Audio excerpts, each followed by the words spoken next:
ਡੋਲਨ ਤੇ ਰਾਖੋ ਪ੍ਰਭੂ, ਨਾਨਕ ਦੇ ਕਰ ਹੱਥ।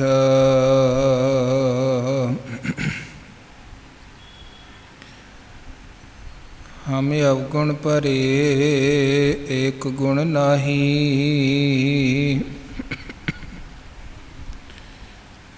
ਅੰਮ੍ਰਿਤ ਛਾੜ ਬਿਖੈ ਬਿਖ ਖਾਹੀ।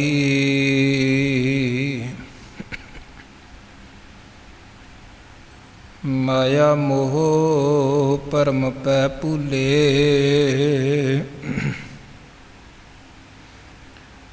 ਸੁਤ ਦਾ ਰਾਸਿਓਂ ਪ੍ਰੀਤ ਲਗਾਈ। ਇਕ ਉਤਮ ਪੰਥ ਸੁਣਿਓ ਗੁਰ ਸੰਗਤ, ਤਹ ਮਿਲੰਤ ਜਮ ਤਰਾਸ ਮਿਟਾਈ।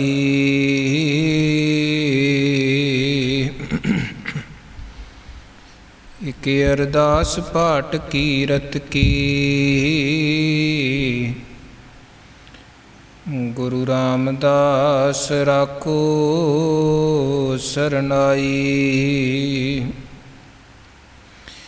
ਇਕ ਅਰਦਾਸ ਪਾਟ ਕੀਰਤ ਕੀ,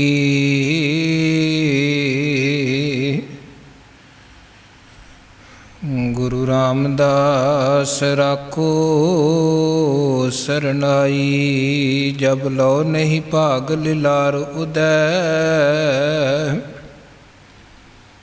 ਤਬ ਲਉ ਪ੍ਰਮ ਤੇ ਫਿਰ ਤੇ ਬਹੁਤਾਇਓ। ਕਲ ਘੋਰ ਸਮੁੰਦਰ ਮੈਂ ਬੂਡਤ ਥੇ,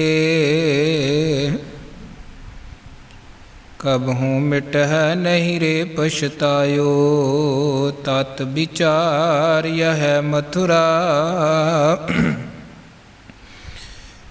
ਜਗ ਤਾਰਨ ਕਹੋ ਅਵਤਾਰ ਬਨਾਇਓ।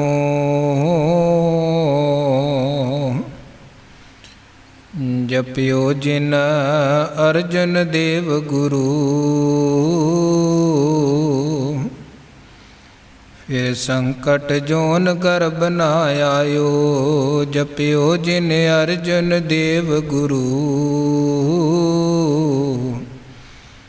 ਫਿਰ ਸੰਕਟ ਜੋਨ ਗਰਭ ਨਾ ਆਇਓ। ਤੇਰੇ ਕਵਨ ਕਵਨ ਗੁਣ ਕਹਿ ਗਾਵਾਂ, ਤੂੰ ਸਾਹਿਬ ਗੁਣੀ ਨਿਧਾਨਾ। ਤੁਮਰੀ ਮਹਿਮਾ ਬਰਨ ਨਾ ਸਾਕੂੰ, ਤੂੰ ਠਾਕੁਰ ਊਚ ਭਗਵਾਨਾ। ਤੁਮਰੀ ਮਹਿਮਾ ਬਰਨ ਨਾ ਸਾਕੂੰ, ਤੂੰ ਠਾਕੁਰ ਊਚ ਭਗਵਾਨਾ।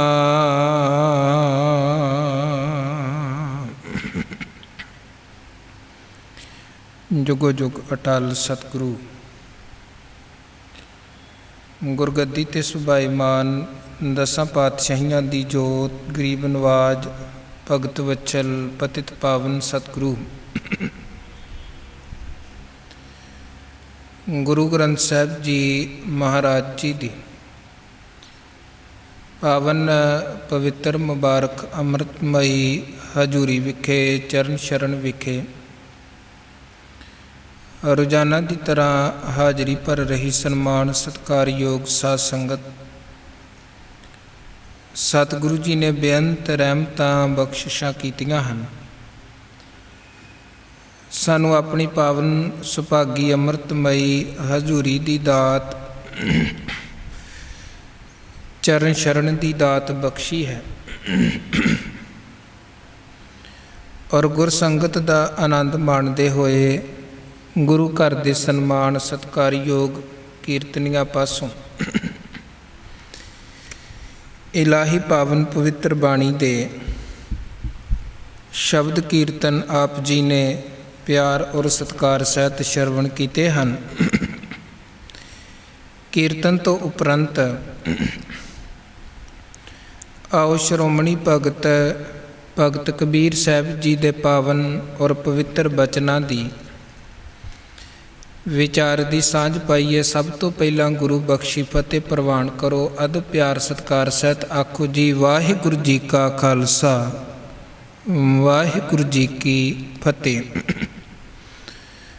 गुरबाणी विचार दी इस लड़ी अधीन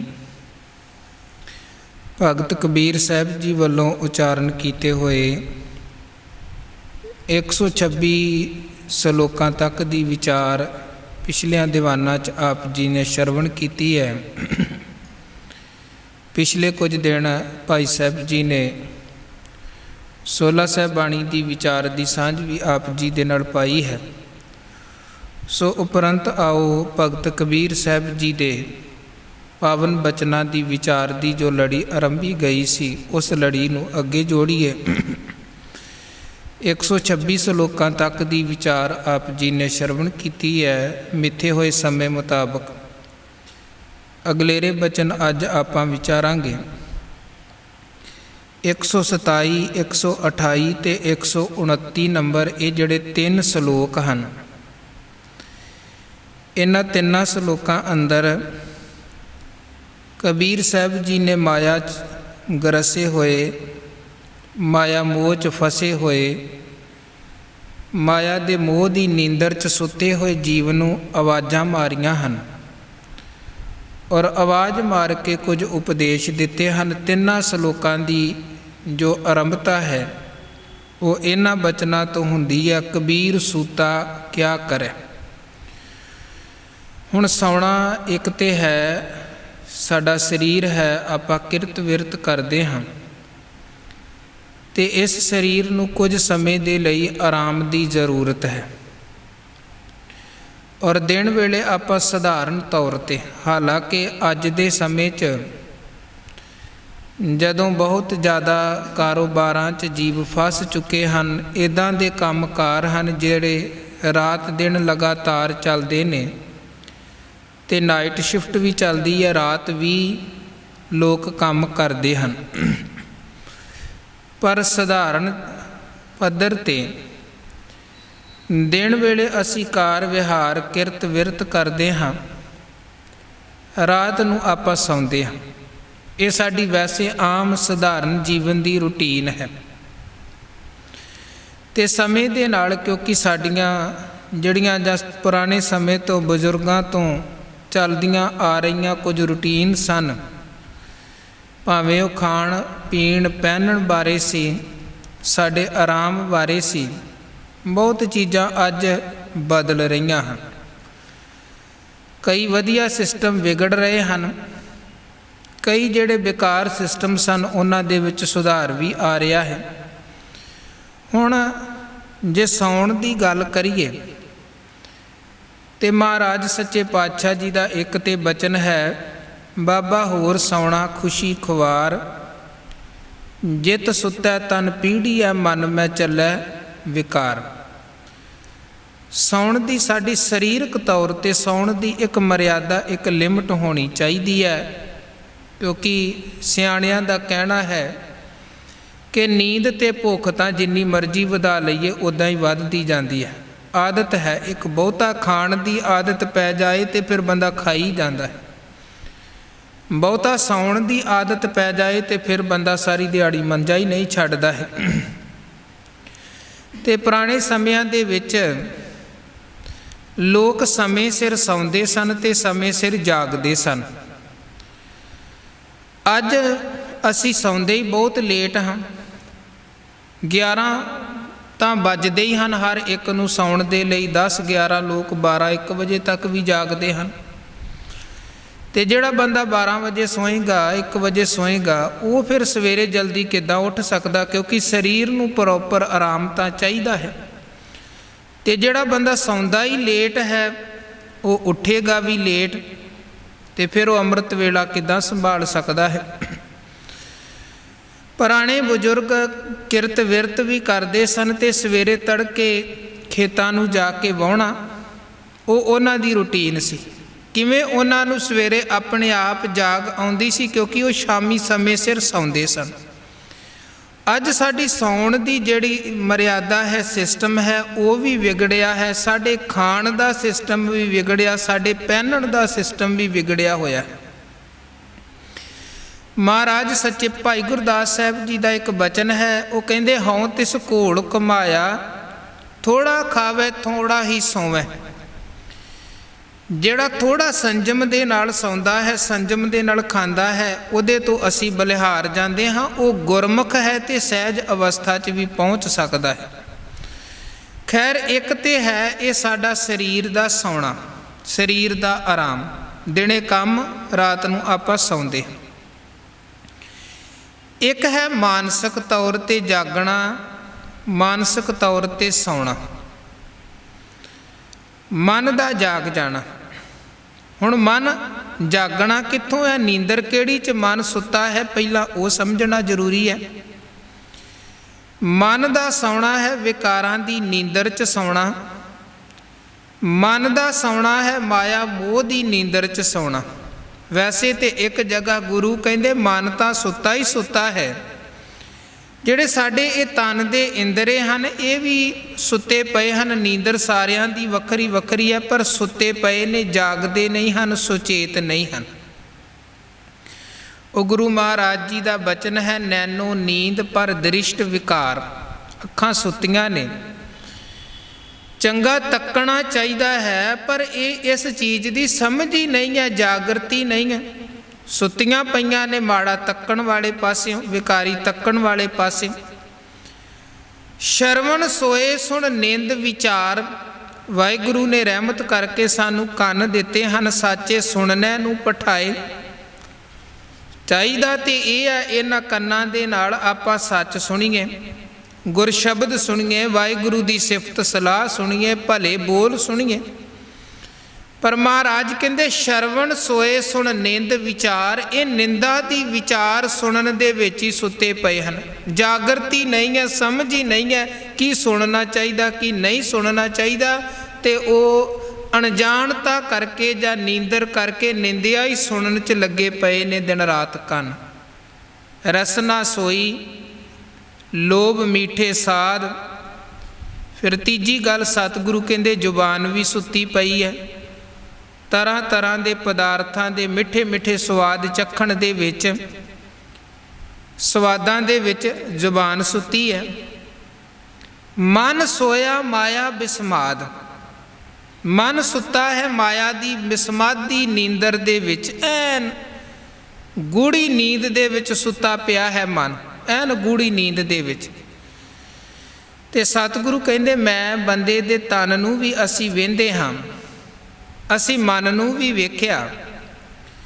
ਅੱਖਾਂ ਇਹਦੀਆਂ ਸੁੱਤੀਆਂ, ਕੰਨ ਇਹਦੇ ਸੁੱਤੇ, ਜ਼ੁਬਾਨ ਇਹਦੀ ਸੁੱਤੀ, ਮਨ ਇਹਦਾ ਸੁੱਤਾ। ਹੁਣ ਸਤਿਗੁਰੂ ਕਹਿੰਦੇ ਕੁਝ ਜਾਗਦਾ ਵੀ ਹੈ ਭਲਿਆ, ਕਿ ਸਾਰਾ ਕੁਝ ਤੇਰਾ ਸੁੱਤਾ ਹੀ ਪਿਆ ਹੈ। ਇਸ ਗ੍ਰਹਿ ਮੈਂ ਕੋਈ ਜਾਗਤ ਰਹਿ, ਸਾਬਤ ਵਸਤ ਉਹ ਆਪਣੀ ਲਹਿ।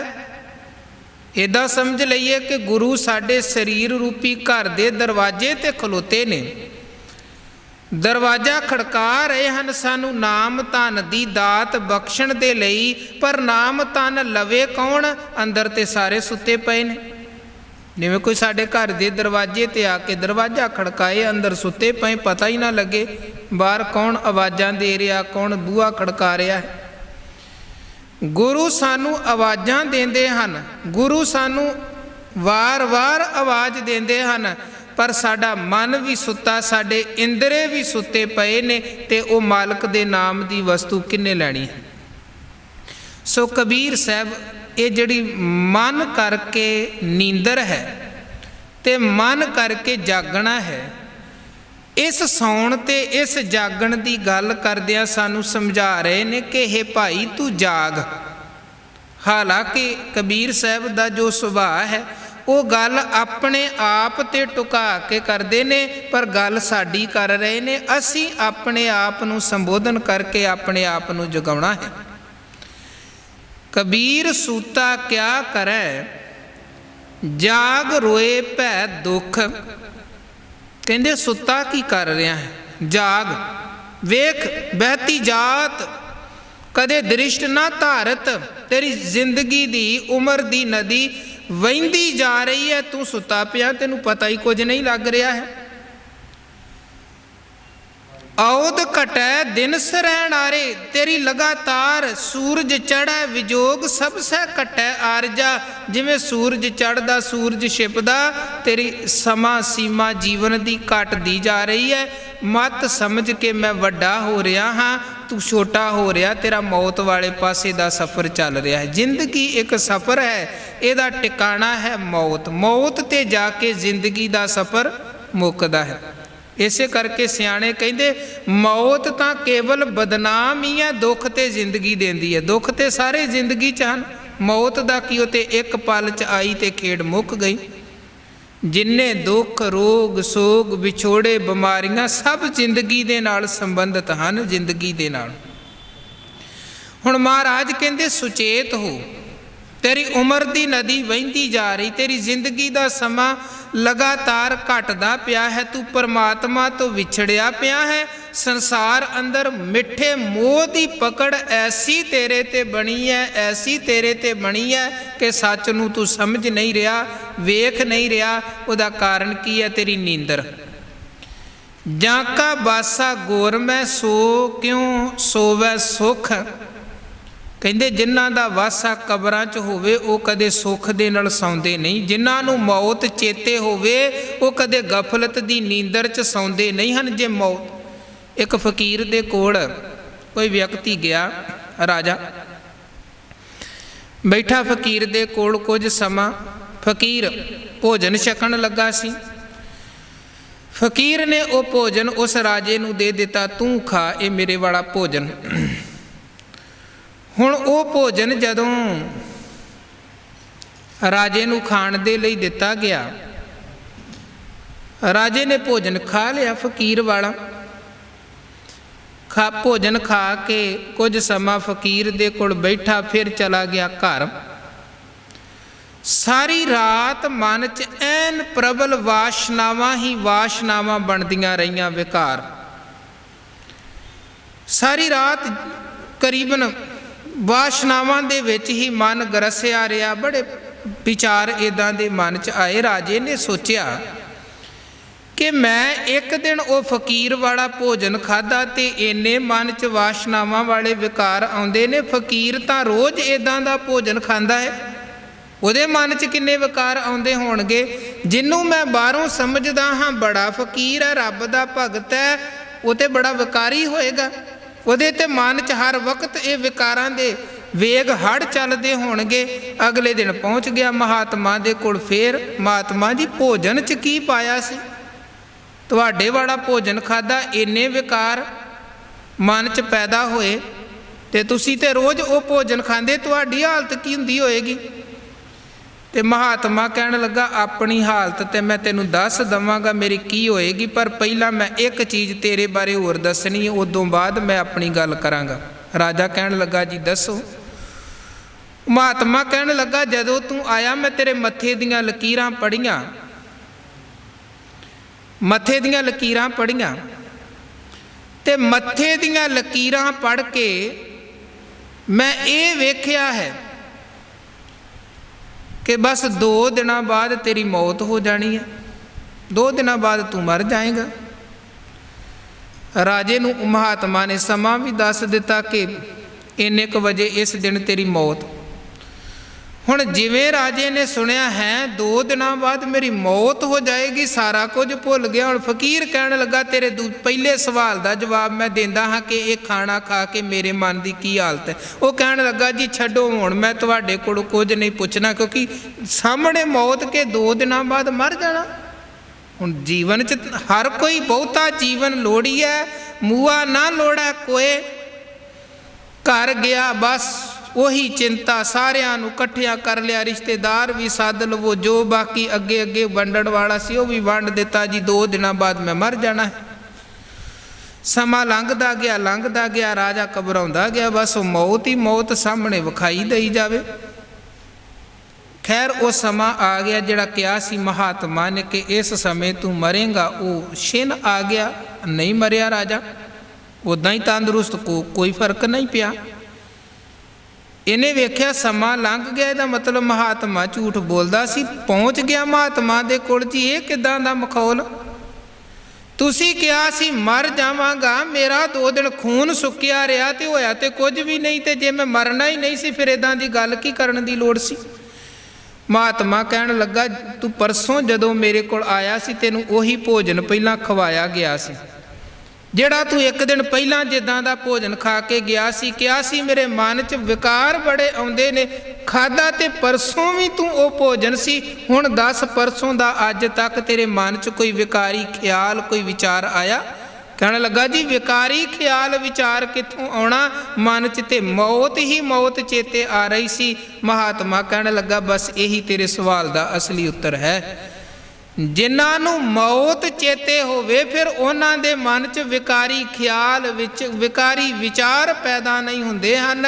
ਜੇ ਤੂੰ ਜ਼ਿੰਦਗੀ ਭਰ ਮੌਤ ਦਾ ਖਿਆਲ ਚੇਤੇ ਰੱਖੇ, ਜੋ ਮਰਜ਼ੀ ਖਾਂਦਾ ਰਵੇਂ, ਮਨ 'ਚ ਵਿਕਾਰੀ ਖਿਆਲ ਪੈਦਾ ਨਹੀਂ ਹੋ ਸਕਦੇ। ਮਹਾਰਾਜ ਕਹਿੰਦੇ ਉਹ ਕਦੇ ਸੁੱਖ ਦੇ ਨਾਲ ਨਹੀਂ ਸੌਂਦੇ ਹਨ, ਉਹਨਾਂ ਨੂੰ ਪਤਾ ਹੈ ਕਿ ਬਸ ਮੌਤ ਕਿੱਥੇ ਹੈ, ਬਰੂਹਾਂ 'ਤੇ ਹੀ ਖੜੀ ਹੈ। ਜ਼ਿੰਦਗੀ ਤੇ ਮੌਤ ਦਾ ਫਾਸਲਾ ਕਿੰਨਾ ਕੁ ਹੈ? ਬਸ 1 ਸਾਹ ਦਾ ਫਾਸਲਾ। ਧੰਨ ਗੁਰੂ ਨਾਨਕ ਦੇਵ ਜੀ ਮਹਾਰਾਜ ਭਾਈ ਮਰਦਾਨੇ ਨੂੰ ਪੁੱਛਦੇ ਨੇ, ਮਰਦਾਨਿਆ ਤੂੰ ਮੌਤ ਨੂੰ ਆਪਣੇ ਤੋਂ ਕਿੰਨੀ ਕੁ ਦੂਰ ਸਮਝਦਾ ਹੈ? ਤੇ ਭਾਈ ਮਰਦਾਨਾ ਗੁਰੂ ਨਾਨਕ ਮਹਾਰਾਜ ਜੀ ਦੇ ਅਨੰਨ ਸਿੱਖ ਹਨ, ਸਿਰਮੌਰ ਸਿੱਖ ਹਨ, ਸਭ ਤੋਂ ਪਿਆਰੇ ਸਿੱਖ ਹਨ।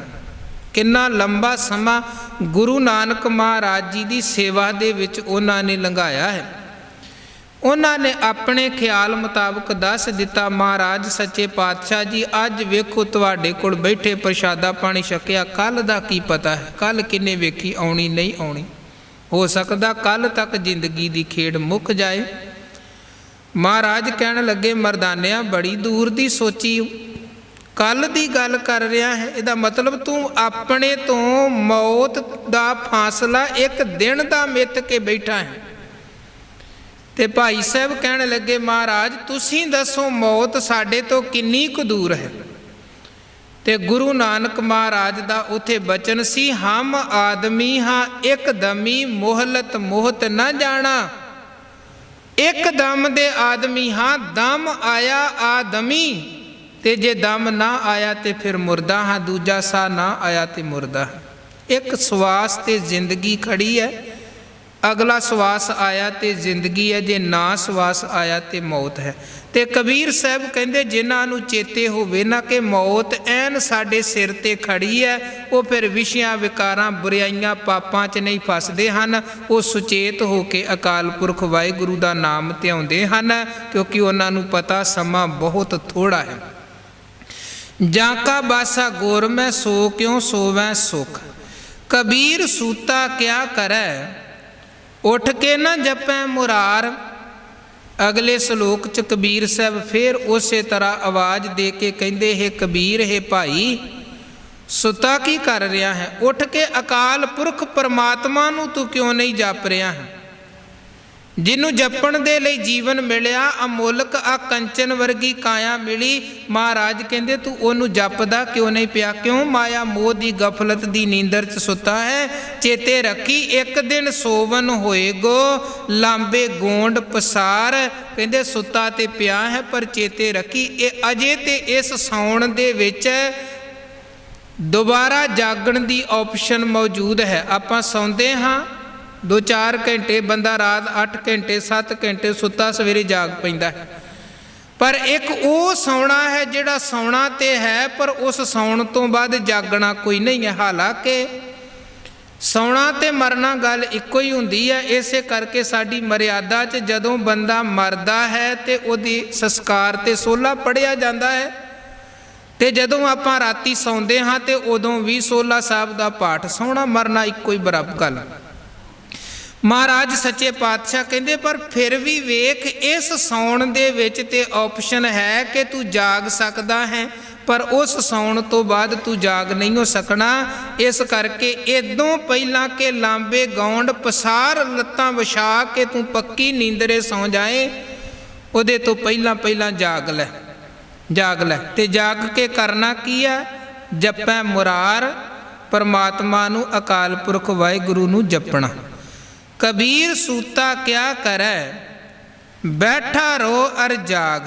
कहंदे हे भाई तू क्यों सुता पिया है, ते क्यों माया मोह दी नींदर च सौ के जिंदगी अजाई गवारिया है। बैठा बह ते जाग, जाके संग ते विछरा ताही के संग लाग। जेड़े वाहिगुरु तो विछड़िया है टुटिया है उस परमात्मा दे नाल जुड़। जागण दा भाव है सानू अपनी जिंदगी दे मनोरथ दा पता होए। जागण दा भाव ये नहीं कि अखां बस खुल्लियां ते असी जागदे हाँ। अखां खुल्लियां वाले लोग भी तुरदियां जांदियां ठोकरां खांदे हन। अखां खुल्लियां हुंदियां हन, बंदा ठगिया जांदा है, धोखा खांदा, हेरा फेरियां हो जांदियां। अखां ते खुल्लियां जागदा गलबात करदियां करदियां पता ही नहीं लगदा है ठग किहड़े वेले ठग जांदे ने, पल्ले कुछ भी नहीं छड्डदे। सो जागण दा भाव है अत्यंत सुचेत होना। नहीं तो गुरु कहंदे विकारा रूपी चोर, विकारा रूपी ठग तेनू ठगण दे लई तेरे सामने खलोते हन, ते तेरी सवासां रूपी पूंजी जीवन दी अमोलक पूंजी वो ठगी जांदे लुट्टी जांदे। तेनू पता ही कुछ नहीं लगदा किहड़े वेले तू ठगिया गया लुटिया गया है। इस करके महाराज कहंदे सुचेत हो जाग। जिहड़ा जिंदगी का मनोरथ है, मकसद है, जिस वक्र को लैण तू आया उस वक्र नू समझ के मेरा आखिर संसार दे विच आउण दा मनोरथ की है। सिमर सिमर गुर सतगुर अपना, सोया मन जागाई। कहंदे अकाल पुरख वाहिगुरु नू सिमर सिमर के अपने सुते हुए मन नू जगा। सुते हुए मन नू सुचेत कर, ते जेड़े परमात्मा तो तू विछड़िया है उस परमात्मा दे नाल जुड़। जे जुड़ गया ते तू जाग पिया, ते जे तू नहीं जुड़िया ते फिर समझ तू सुता ही पिया है। बाहरी तौर ते भावें तू जिन्ना मर्जी जागदा फिरदा होवे, माया धन पदार्थ वस्तुआं आदਿਕ कमाउंदा हो। इदों अगे 130 नंबर श्लोक च कबीर साहब फरमान करते हैं, कबीर संत की गैल ना छोड़ी है, मार्ग लागा जाऊं। गैल का मतलब है रास्ता, क्योंकि जागना है ते अपने आप दे विच सानू मानसिक सुचेतता प्राप्त नहीं हो सकती। उहदे लई सानू जरूरी है गुरु का सहारा लेना जां जागदियां होयां दी संगत करनी। जेड़े आप जागे हन उन्हां दी संगत करके उन्हां कोलों जीवन दीयां जुगतियां नूं समझना ते सीखना। बाणी च इसे करके गुरु ने वार वार बईया पढ़िया पास दी गल कीती है, साध संगत च जुड़न दी गल कीती है, उत्तम संगत दे धारनी बनन दी गल कीती, भगतां दी संगत। भगतन सेती गोष्टे जो कीने सो लाभ। कहंदे रब्बी प्यारियां दी संगत च जुड़ांगे, विचार गोष्ठी करांगे, उहदा लाभ ही लाभ है, प्रॉफिट ही प्रॉफिट है भगतां दी गुरमुखां दी संगत करन दा। कबीर साहब कहंदे कबीर संत की गैल ना छोड़ी है। गैल मतलब वो रस्ता, जेड़े रस्ते ते रब्बी प्यारे तुरे ने वो रस्ता नहीं छड्डना चाहिदा है। मार्ग लागा जाऊं, उसे रस्ते ते तुरदे जाओ जेड़े रस्ते ते रब्बी प्यारे तुरे ने, परमात्मा दे भगत संत तुरे हन। क्योंकि वो रस्ते ते तुरे ते तुरदियां तुरदियां पहुँच गए मंजिल ते। जे असी उन्हां दे रस्ते नूं छड्ड के कोई अपना वखरा रस्ता बना के चलण दी कोशिश करांगे, हो सकदा भटकदे ही रह जाइए। एक विद्वान दे बड़े प्यारे बोल हन कि कुछ रोते में कट गई, कुछ सोते में कट गई, कुछ आहों में कट गई, कुछ गनाहों में कट गई। मार्ग पे चलने वाले मंजिल पे जा पहुँचे, राहें बदलने वालों की राहों में कट गई। जिन्हां नूं ते रस्ते दा पता लग गया, गुरु रस्ते ते तुरे, उसे रस्ते ते सिख तुरदा गया गुरु दे पिछे पिछे, ते गुरु रहमत सदका वो मंजिल ते पहुँच गया। ते जिन्हों अपनी सियाणप दा हंकार सी, अभिमान सी, मैं पिछे नहीं लगना, मैं ते अपने वखरे राह ते तुरांगा, ते कदे इधर ते कदे उधर, ते वो फिर भटकदियां ही उहदा समा लंघ जांदा, मंजिल कोई मिलदी नहीं है। महाराज सच्चे पातशाह जी दे बचन कल विचार सहित भी आप जी ने श्रवण कीते कि जाको आए सोई बिहा जो हर गुर ते मनै बसेरा, निज कर महल पावो सुख सहजे, बौर ना होए गो फेरा। फिर दोबारा परत परत के ਜੰਮਣ ਮਰਨ ਵਾਲੇ ਗੇੜ ਦੇ ਵਿੱਚ ਨਹੀਂ ਫਸਣਾ ਪਵੇਗਾ। ਕਦੋਂ? ਜਦੋਂ ਸੁਚੇਤ ਹੋ ਕੇ ਉਸ ਮਾਰਗ 'ਤੇ ਚੱਲਾਂਗੇ। ਔਦ ਘਟੈ ਦਿਨ ਸਰੈਣ ਆਰੇ, ਮਨ ਗੁਰਮਿਲ ਕਾਜ ਸਵਾਰੇ। ਸੋ ਕਬੀਰ ਸਾਹਿਬ ਕਹਿੰਦੇ ਰੱਬੀ ਪਿਆਰਿਆਂ ਦਾ ਸੰਗ ਨਹੀਂ ਛੱਡਣਾ, ਗੁਰਮੁਖਾਂ ਦੀ ਸੰਗਤ ਨਹੀਂ ਛੱਡਣੀ, ਉਹਨਾਂ ਵਾਲਾ ਰਸਤਾ ਨਹੀਂ ਛੱਡਣਾ। ਉਸੇ ਰਸਤੇ 'ਤੇ ਚੱਲਦਿਆਂ ਚੱਲਦਿਆਂ ਹੀ ਅਸੀਂ ਮੰਜ਼ਿਲ 'ਤੇ ਪਹੁੰਚ ਸਕਦੇ ਹਾਂ। ਪੇਖਤ ਹੀ ਪੁਨੀਤ ਹੋਏ ਭੇਟਤ ਜਪੀਐ ਨਾਉ। ਕਹਿੰਦੇ ਜਿਹੜੇ ਜੁੜੀ ਹੋਈ ਬਿਰਤੀ ਵਾਲੇ ਰੱਬੀ ਪਿਆਰੇ ਹਨ, ਉਹਨਾਂ ਦੇ ਤੇ ਦਰਸ਼ਨ ਹੀ ਇੰਨੇ ਮਹਾਨ ਹਨ ਕਿ ਜੁੜੀ ਹੋਈ ਬਿਰਤੀ ਵਾਲੇ ਦੇ ਦਰਸ਼ਨ ਕਰਕੇ ਹੀ ਅੱਧਾ ਮਨ ਸ਼ੁੱਧ ਨਿਰਮਲ ਹੋ ਜਾਂਦਾ ਹੈ। ਤੇ ਬਾਕੀ ਰਹਿੰਦੀ ਗੱਲ ਉਹਨਾਂ ਦੀ ਸੰਗਤ ਕੀਤਿਆਂ ਪੂਰੀ ਹੋ ਨਿਬੜਦੀ ਹੈ, ਤੇ ਬੰਦਾ ਜਪਣ ਵਾਲੇ, ਧਿਆਉਣ ਵਾਲੇ, ਸਿਮਰਨ ਵਾਲੇ ਮਾਰਗ 'ਤੇ ਤੁਰ ਪੈਂਦਾ ਤੇ ਮੰਜ਼ਿਲ 'ਤੇ ਪਹੁੰਚ ਜਾਂਦਾ ਹੈ। ਇੱਦਾਂ ਫਿਰ ਇਸ ਸ਼ਲੋਕ ਦੇ ਵਿੱਚ ਕਬੀਰ ਸਾਹਿਬ ਨੇ ਸਮਝਾਇਆ ਕਿ ਰੱਬੀ ਪਿਆਰਿਆਂ ਦਾ ਸੰਗ ਨਹੀਂ ਛੱਡਣਾ, ਉਹਨਾਂ ਦੀ ਸੰਗਤ ਨਹੀਂ ਛੱਡਣੀ, ਉਹਨਾਂ ਦੇ ਪਿੱਛੇ ਪਿੱਛੇ ਚੱਲਣਾ ਹੈ। ਔਰ ਇਦੋਂ ਅਗਲੇ ਸ਼ਲੋਕ 'ਚ ਕਬੀਰ ਸਾਹਿਬ ਨੇ ਗੱਲ ਕੀਤੀ ਹੈ ਸਾਕਤ ਦੀ। ਸਾਕਤ ਦੋਵੇਂ ਪੱਖ ਉਹਨਾਂ ਨੇ ਸਾਡੇ ਸਾਹਮਣੇ ਖੋਲ ਕੇ ਰੱਖੇ ਹਨ। ਇੱਕ ਸਤ ਸੰਗਤ ਦੀ ਗੱਲ ਕੀਤੀ, ਇੱਕ ਕੁਸੰਗਤ ਦੀ ਗੱਲ, ਗੁਰਮੁਖਾਂ ਦੀ ਸੰਗਤ ਦੀ ਗੱਲ, ਮਨਮੁਖਾਂ ਦੇ ਸੰਗ ਦੀ ਗੱਲ ਵੀ ਕੀਤੀ। ਕਬੀਰ ਸਾਕਤ ਸੰਗ ਨਾ ਕੀਜੀਐ, ਦੂਰੈ ਜਾਈਐ ਭਾਗ। ਸਾਕਤ ਦਾ ਮਤਲਬ ਹੈ ਰੱਬ ਤੋਂ ਟੁੱਟਿਆ ਹੋਇਆ ਬੇਮੁਖ ਜੀਵ, ਪਰਮਾਤਮਾ ਤੋਂ ਟੁੱਟਿਆ ਹੋਇਆ ਪਤਿਤ ਜੀਵ। ਕਹਿੰਦੇ ਸਾਕਤ ਦੀ ਸੰਗਤ ਨਹੀਂ ਕਰਨੀ ਹੈ, ਸਾਕਤ ਨੂੰ ਵੇਖ ਕੇ ਦੂਰੋਂ ਜਾਈਏ ਭਾਗ। ਕਿਸੇ ਪਾਸਿਓਂ ਸਾਕਤ ਆਉਂਦਾ ਪਿਆ, ਰੱਬ ਤੋਂ, ਗੁਰੂ ਤੋਂ ਟੁੱਟਿਆ ਹੋਇਆ ਸਾਕਤ ਬੰਦਾ ਆਉਂਦਾ ਪਿਆ ਹੈ, ਉਹਨੂੰ ਤੇ ਦੇਖ ਕੇ ਹੀ ਰਸਤਾ ਬਦਲ ਲਵੋ, ਫਿਰ ਦੇਖ ਕੇ ਹੀ ਰਾਹ ਛੱਡ ਦਵੋ। ਕਿਉਂਕਿ ਸਾਕਤ ਦੇ ਕੋਲ ਬੈਠਾਂਗੇ ਤੇ ਕਿਉਂਕਿ ਸਾਡੇ ਮਨ ਦਾ ਇੱਕ ਸੁਭਾਅ ਹੈ, ਇਹ ਮਨ ਜੈਸਾ ਸੇਵੈ ਤੈਸੋ ਹੋਵੈ, ਤੇਹ ਕਰਮ ਕਮਾਏ। ਸੰਗਤ ਦੀ ਰੰਗਤ ਇਸ ਮਨ ਤੇ ਚੜ੍ਹਦੀ ਹੈ। ਮਾੜਿਆਂ ਦੀ ਸੰਗਤ ਦੇ ਵਿੱਚ ਬੰਦਾ ਬਹਿੰਦਾ ਹੈ, ਉਸੇ ਤਰ੍ਹਾਂ ਦੀ ਰੰਗਤ ਮਨ ਤੇ ਚੜ੍ਹਦੀ ਜਾਂਦੀ ਹੈ। ਚੰਗੇ ਭਲੇ ਪੁਰਖਾਂ ਦੀ ਸੰਗਤ 'ਚ ਬੰਦਾ ਬਹਿੰਦਾ ਹੈ ਤੇ ਸਹਿਜੇ ਸਹਿਜੇ ਉਹ ਮਨ ਉਸੇ ਤਰ੍ਹਾਂ ਦੀ ਰੰਗਤ ਮਨ ਤੇ ਚੜ੍ਹਦੀ ਜਾਂਦੀ। ਸੰਗਤ ਦਾ ਪ੍ਰਭਾਵ ਮਨ ਕਬੂਲਦਾ ਹੈ, ਕਬੂਲਦਾ ਹੈ। ਮਹਾਰਾਜ ਕਹਿੰਦੇ ਸਾਕਤ ਸੰਗ ਨਾ ਕੀਜੀਐ, ਰੱਬ ਤੋਂ ਟੁੱਟੇ ਹੋਏ ਦੀ ਭੁੱਲ ਕੇ ਵੀ ਸੰਗਤ ਨਹੀਂ ਕਰਨੀ। ਕਿਸੇ ਪਾਸਿਓਂ ਆਉਂਦਾ ਵੀ ਪਿਆ ਹੋਵੇ ਤੇ ਉਹਨੂੰ ਵੇਖ ਕੇ ਰਸਤਾ ਬਦਲ ਲਵੋ। ਬਾਸਨ ਕਾਰੋ ਪਰਸੀਐ ਤਉ ਕਿਛ ਲਾਗੈ ਦਾਗ। ਅਸੀਂ ਕਹੀਏ ਜੀ ਸਾਕਤ ਦੇ ਕੋਲੋਂ ਹੀ ਤੇ ਲੰਘਣਾ ਹੈ, ਉਹਨੇ ਕਦੇ ਨਾਲ ਕੀ ਹੋਏਗਾ। ਤੇ ਗੁਰਮੁਖ ਦੇ ਕੋਲੋਂ ਹੀ ਲੰਘੀਏ ਤੇ ਚੰਗੀ ਗੱਲ ਸੁਣਨ ਦੇ ਲਈ ਮਿਲ ਸਕਦੀ ਹੈ, ਸਾਕਤ ਦੇ ਕੋਲੋਂ ਹੀ ਲੰਘੀਏ ਤੇ ਕੋਈ ਮਾੜੀ ਗੱਲ ਸੁਣਨ ਨੂੰ ਮਿਲ ਸਕਦੀ। ਉਹ ਇੱਕੋ ਹੀ ਗੱਲ, ਇੱਕੋ ਹੀ ਅੱਗ ਦੀ ਤੀਲੀ ਘਰ ਸਾੜ ਕੇ ਸੁਆਹ ਕਰ ਸਕਦੀ ਹੈ, ਜੰਗਲ ਸਾੜ ਕੇ ਸੁਆਹ, ਭਾਰੀ ਤਬਾਹੀ ਦਾ ਕਾਰਨ ਇੱਕੋ ਹੀ ਤੀਲੀ ਬਣ ਸਕਦੀ ਹੈ। ਸਾਕਤ ਦਾ ਇੱਕ ਬੋਲ ਜ਼ਿੰਦਗੀ ਬਰਬਾਦ ਕਰ ਸਕਦਾ ਹੈ। ਮਹਾਭਾਰਤ ਵਰਗੇ ਵੱਡੇ ਜੰਗ ਪਿੱਛੇ ਇੱਕੋ ਹੀ ਬੋਲ ਸੀ ਕਿ ਅੰਨੇ ਦਾ ਪੁੱਤ ਵੀ ਅੰਨਾ। ਉਸ ਇੱਕ ਬੋਲ ਨੇ ਕਿੰਨੀ ਤਬਾਹੀ ਮਚਾਈ। ਪਿਛਲੇ ਦਿਨੀ ਆਪਾਂ ਇੱਕ ਘਟਨਾ ਵੀ ਸਾਂਝੀ ਕੀਤੀ ਸੀ ਕਿ ਇੱਕ ਬੋਲ ਹੀ ਬਸ ਉਹ ਬੱਚੇ ਨੇ ਸੁਣਿਆ ਸੀ ਗੁਰਮੁਖ ਦੇ ਕੋਲੋਂ, ਭਲੇ ਪੁਰਖ ਦੇ ਕੋਲੋਂ, ਕਿ ਦੇਵਤਿਆਂ ਦਾ ਪਰਛਾਵਾਂ ਨਹੀਂ ਹੁੰਦਾ, ਤੇ ਕਿਵੇਂ ਉਹ ਐਨ ਜਦੋਂ ਫਾਹੇ ਲੱਗਣ ਵਾਲਾ ਸੀ ਤੇ ਬਚ ਗਿਆ ਇੱਕੋ ਬੋਲ ਦੇ ਪ੍ਰਭਾਵ ਕਰਕੇ। ਮਹਾਰਾਜ ਕਹਿੰਦੇ ਬਾਸਨ ਕਾਰੋ ਪਰਸੀਐ ਤਉ ਕਿਛ ਲਾਗੈ ਦਾਗ। ਭਾਂਡਾ ਹੋਵੇ ਕਾਲਾ ਤੇ ਕਾਲੇ ਭਾਂਡੇ ਨੂੰ ਸਪਰਸ਼ ਕਰਾਂਗੇ, ਛੂਹਾਂਗੇ, ਤੇ ਜਿਵੇਂ ਉਹਦਾ ਜਿੰਨਾ ਮਰਜ਼ੀ ਆਪਣੇ ਆਪ ਨੂੰ ਬਚਾਉਣ ਦਾ ਯਤਨ ਕਰ ਲਈ, ਉਹਦਾ ਕੋਈ ਨਾ ਕੋਈ ਜਿਹੜਾ ਦਾਗ ਹੈ ਉਹ ਕੱਪੜਿਆਂ ਤੇ ਲੱਗ ਹੀ ਜਾਣਾ ਹੈ। ਇਸੇ ਤਰ੍ਹਾਂ ਜੇ ਸਾਕਤ ਦੀ ਬਹਿਣੀ ਬਵਾਂਗੇ, ਸੰਗਤ 'ਚ ਬਵਾਂਗੇ, ਤੇ ਉਹਦਾ ਕੋਈ ਨਾ ਕੋਈ ਪ੍ਰਭਾਵ ਅਸਰ ਜੀਵਨ ਤੇ ਹੋਏਗਾ। ਤੇ ਉਹਦੀ ਸਾਕਤ ਕੋਲੋਂ ਸੁਣਿਆ ਹੋਇਆ ਇੱਕ ਮਾੜਾ ਬੋਲ ਵੀ ਜ਼ਿੰਦਗੀ ਦੀ ਤਬਾਹੀ ਦਾ ਕਾਰਨ ਬਣ ਸਕਦਾ, ਬਰਬਾਦੀ ਦਾ ਕਾਰਨ ਬਣ ਸਕਦਾ ਹੈ, ਜੀਵਨ ਨੂੰ ਗੁਰੂ ਤੋਂ ਤੋੜ ਸਕਦਾ ਹੈ ਇੱਕ ਮਾੜਾ ਬੋਲ। ਭਾਈ ਗੁਰਦਾਸ ਸਾਹਿਬ ਜੀ ਦੇ ਬਚਨ ਕਹਿੰਦੇ ਵੜੀਆ ਕੱਜਲ ਕੋਠੜੀ, ਮੂੰਹ ਕਾਲਖ ਭਰੀਆ, ਟੁੱਟੀ ਪੀਂਘੈ ਪੀਂਘੀਐ, ਪੈ ਟੋਏ ਮਰੀਐ, ਕੰਨੋਂ ਫੜ ਮਨ ਤਾਰੂਆਂ ਕਿਉ ਦੁੱਤਰ ਤਰੀਐ।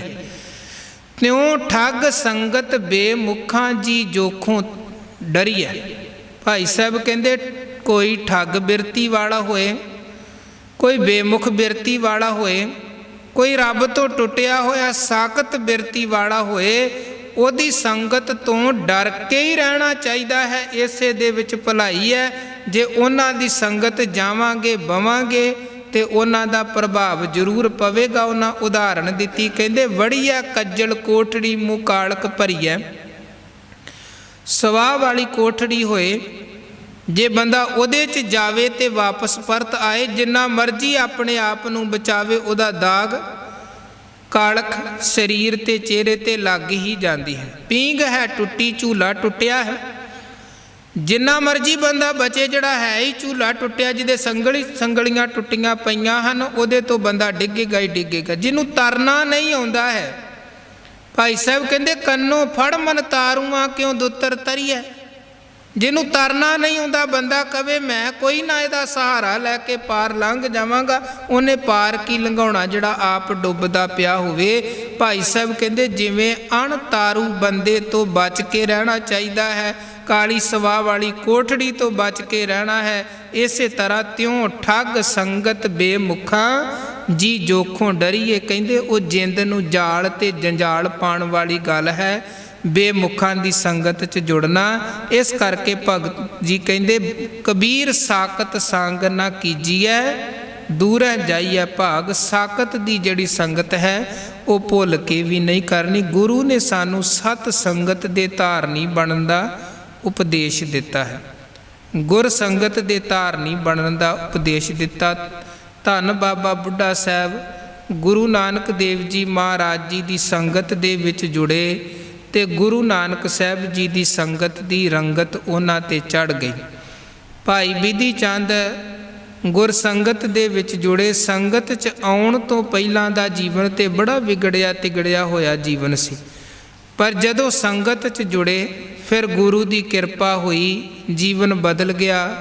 ਉੱਤਮ ਜੀਵਨ ਵਾਲੇ ਗੁਰੂ ਕੇ ਅਨਨ ਸਿਰਮੌਰ ਤੇ ਸ਼੍ਰੋਮਣੀ ਸਿੱਖ ਹੋ ਗਏ। ਭਾਈ ਨੰਦ ਲਾਲ ਗੁਰੂ ਕੇ ਦਰਬਾਰ 'ਚ ਗੁਰੂ ਕੀ ਸੰਗਤ 'ਚ ਆਉਣ ਤੋਂ ਪਹਿਲਾਂ ਵਿਦਵਾਨ ਤੇ ਸਨ, ਕਵੀ ਤੇ ਸਨ, ਔਰੰਗਜ਼ੇਬ ਦੇ ਬੱਚਿਆਂ ਨੂੰ ਪੜ੍ਹਾਉਂਦੇ ਸਨ, ਪਰ ਅੰਦਰ ਆਪਣੀ ਵਿਦਵਤਾ ਦਾ ਹੰਕਾਰ ਬੜਾ ਸੀ, ਹਉਮੈ ਸੀ ਆਪਣੀ ਵਿਦਵਤਾ ਦੀ।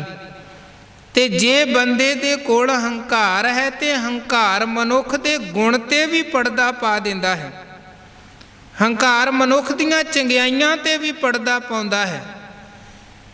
ਭਾਈ ਨੰਦ ਲਾਲ ਗੁਰੂ ਮਹਾਰਾਜ ਜੀ ਦੀ ਸੰਗਤ 'ਚ ਆਏ, ਬੜਾ ਹੰਕਾਰ ਕੇ ਮੇਰੇ ਵਰਗਾ ਉੱਚ ਕੋਟੀ ਦਾ ਵਿਦਵਾਨ ਹਿੰਦੁਸਤਾਨ ਦੇ ਵਿੱਚ ਕੋਈ ਨਹੀਂ ਹੈ, ਕਿਉਂਕਿ ਔਰੰਗਜ਼ੇਬ ਨੇ ਕੁਰਾਨ ਦੀ ਇੱਕ ਆਇਤ ਦੇ ਅਰਥ ਕਰਵਾਉਣੇ ਸਨ ਤੇ ਭਾਵ ਅਰਥ। ਜਿੰਨੇ ਉਹਦੇ ਦਰਬਾਰ ਦੇ ਉੱਚ ਕੋਟੀ ਦੇ ਵਿਦਵਾਨ, ਸਾਰਿਆਂ ਨੂੰ ਵਾਰੀ-ਵਾਰੀ ਉਹਨੇ ਕਿਹਾ ਇਹ ਕੁਰਾਨ ਦੀ ਆਇਤ ਦੇ ਅਰਥ ਕਰਕੇ ਦੱਸੋ। ਸਾਰਿਆਂ ਨੇ ਅਰਥ ਕੀਤੇ, ਪਰ ਔਰੰਗਜ਼ੇਬ ਦੀ ਤਸੱਲੀ ਨਾ ਹੋਈ।